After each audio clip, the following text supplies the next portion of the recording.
After Stephen's death, silence filled the streets of Jerusalem. But that silence didn't last long. Persecution broke out, fierce and merciless. Men and women were dragged from their homes. Believers scattered, running not out of fear, but with fire still burning in their hearts. Among them was Philip, one of the 7 servants like Stephen. He had lost a brother in the faith, but he carried Stephen's legacy, courage, and light. The church seemed broken, but heaven saw a new beginning. What looked like defeat was actually divine strategy, because when the world tried to shut the gospel inside Jerusalem, God flung open the gates to Samaria. Philip arrived in Samaria, a city filled with superstition, idols, and fear. Yet when he began to preach Christ, something powerful happened. Demons fled, the sick were healed, and joy, real, unshakable joy, filled the city. Even a man named Simon the sorcerer, famous for his magic, was amazed. He had once been called the great power of God, but now he met the true power of God. He believed and was baptized. People gathered in crowds.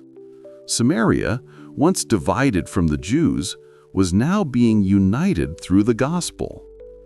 Back in Jerusalem, when the apostles heard what happened, they sent Peter and John to see for themselves. When they arrived, they prayed for the new believers, and the Holy Spirit came upon them.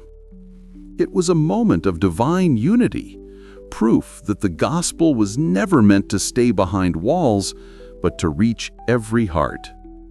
But Simon the magician still didn't understand grace.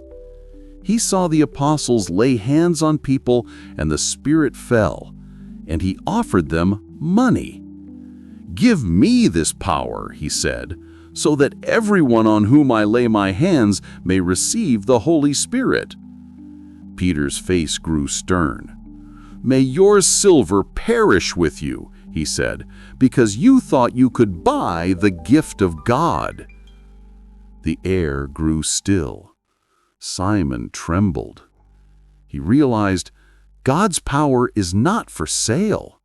It's given by mercy, not by merit. Philip continued preaching, and the gospel kept spreading through deserts, cities, and foreign lands. What began as tragedy became a wave of transformation. Because the God who allows scattering also ordains gathering. And every place his people go, light follows. When life feels scattered, remember, God never wastes a storm. What breaks you today might be the very wind that carries your light beyond the walls.